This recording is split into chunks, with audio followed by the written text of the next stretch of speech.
Rahul Gamir for Punch Out Boxing. I'm delighted to be here with Johnny Fisher following your very exciting open workout. Good, mate. How are you? Good, all right? You enjoying that? Absolutely. I was just telling Eddie, your media days get more attention than some elite world champion. I appreciate that.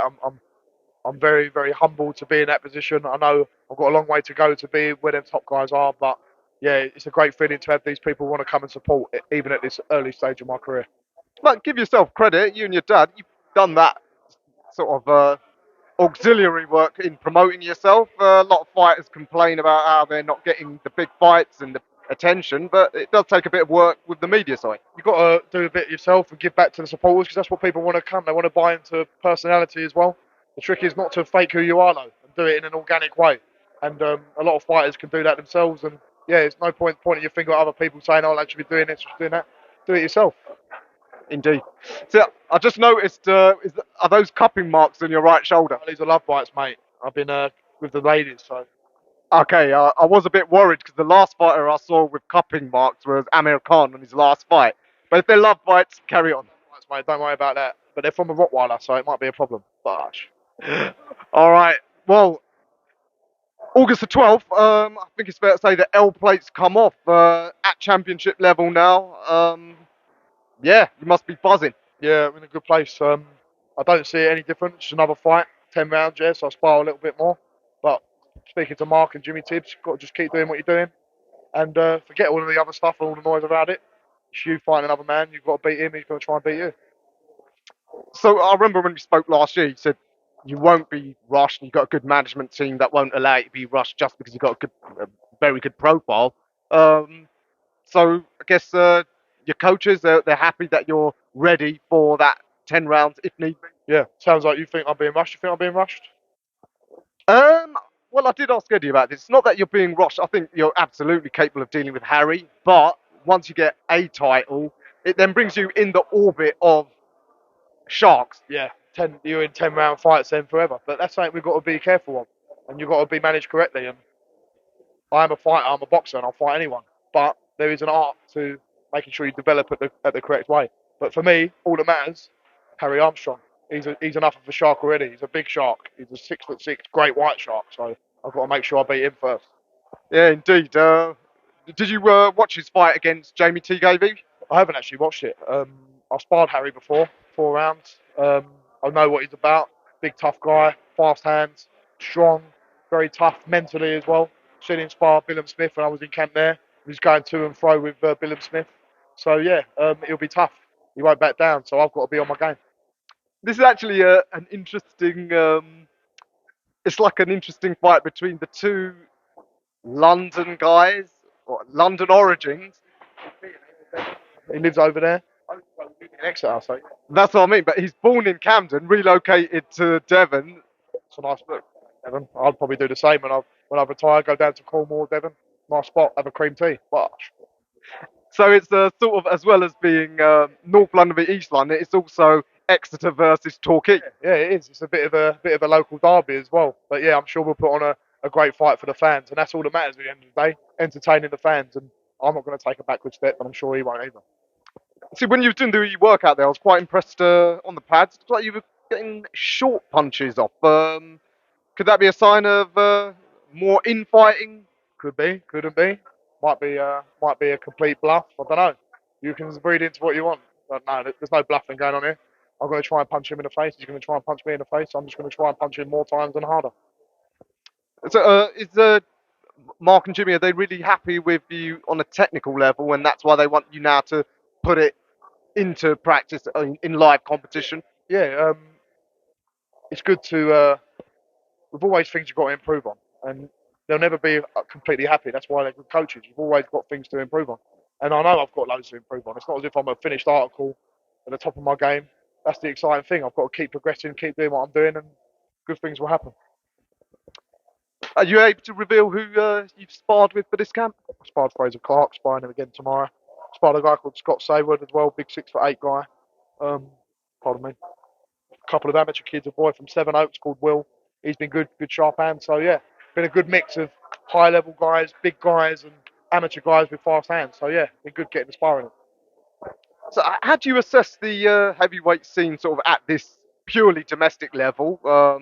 As I said, beat Harry, then I guess the next level up is English, but then that brings you into the orbit of someone like a Sol Dakers. Sorry, mate, my fault. Was you talking about the British heavyweight scene? Sorry, just people trying to get t-shirts in there. Sorry to, but yeah, it's a great little mix. You've got obviously Fabio at the top of the hill, British champion. Fraser's got a big fight coming up, I hear. Sol Dakers, Adelaide. It's a great little mix, and yeah, it's good for the whole British scene. It's like we've got fighters at the top level. You've got Fury, Joshua White. You've got British level. You've got them guys, and then us guys coming through at the bottom as well. What about the guys sort of more around your level, like the other prospects? Franco Ignatius, he had a little dig at you on Twitter. I don't know if you saw that. He said that he wanted the fight, and I think he said your management didn't want it. I don't even know. I sparred Franco loads of times. He seems like a nice enough guy. Um, he's doing his thing. I'm doing my thing. I saw he had a fight. Did he fight Steve Robinson? I like Steve Robinson as well. It was quite a scrappy fight, I heard. But yeah, I want to be in big, interesting fights, and I think me and Harry Armstrong can be in a big one. Yeah, absolutely. I mean, how do you see like the scene in terms of for just the British title? Because that alone is quite a high level. How do you think Fabio, for example, gets on against Fraser? That's building up to quite a grudge fight. It is. That's a good fight for a few fights' time. Obviously, that little bit of history that they've got there. I think Fabio's the man to beat, obviously, as the guy holding the belt. And I'm a big fan of Fabio. I've sparred him loads of times, like his coach Rob, such a nice bloke. I think he's the man to beat in a minute. So, yeah, they're all going to be. I've seen the posters Fabio's put on of him, like Oliver Twist, all saying, please, sir, can I have some more? Yeah, I think Fabio's the man to beat in a minute. Yeah, you said you've sparred with him. Is he quite the puncher? Would you say? Yeah, he can whack, definitely. But everyone can whack at heavyweight. We all know that. But yeah, I think he's just got the balls about him as well. He's got the cojones. When he's under a bit of trouble, he turns it on, and that's championship quality right there. And yeah, I think he can go a long way, Fabio. I think he can challenge for a world title one day. Yeah, that, with his manager Dillian maybe on his way out, that could be an interesting dynamic. How do you see the main event going? Obviously, AJ and White, two fighters, arguably not in the best of places. I think it's going to be a great fight. I think back to the first one, that was a barnstormer. I was watching that when I was finishing my GCSE, starting my A levels. I think if Joshua wins, it would be great for British boxing because when Joshua does well, the whole of British boxing does well. But fighting against Dillian, you know you're for a tough night's work. He'll bring the heat. If Joshua can stand up to that physicality, I think he'll get the win. You were doing your GCSEs. Wow, how time has flown. I wonder. So I think it was December, wasn't it? And I just started at my A levels at Cooper's. But yeah, I wasn't even boxing then. I was playing rugby. So great to be in this position now. I don't think about it too much. It's just another fight, and yeah, time to enjoy and put a show on as well. The final few weeks of camp for you. You said you're going to do sparring. Is it tomorrow?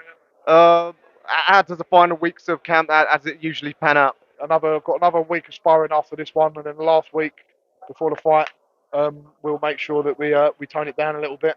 All the hard work's done. Have a little rest, fuel up, and yeah, get ready to enjoy the fight week. Any concerns that you might succumb to nerves on the big occasion? I've got good with dealing with the nerves. I remember fighting at the O2 for the first time, and I sold about 1,500 tickets. I didn't expect the crowd to be that noisy and that big. Then got Ali Pally as well. So I've been in them situations where I've had high expectation before. So I think the high expectation makes me perform better anyway. When I spar people who are high level, I spar better. When I used to do exams at school, I used to do better when there was more pressure on me. So hopefully that's a good sign for the 12th of August. Or conversely, could that high expectation could it maybe get you overexcited? You know, like when the crowd roars, maybe take a bit more risk than you would normally. Yeah, could do, but I like taking risks. It's not a bad idea, is it? People are excited by that, and people know if it's not going my way, I'm going to swing it out and have a good go and try and chin someone. So that's not going to be bad either. Win, lose or draw, you know I'm going to give you an exciting night. You will indeed. All right, Johnny. Thanks for your time, and look forward to seeing you at Wembley.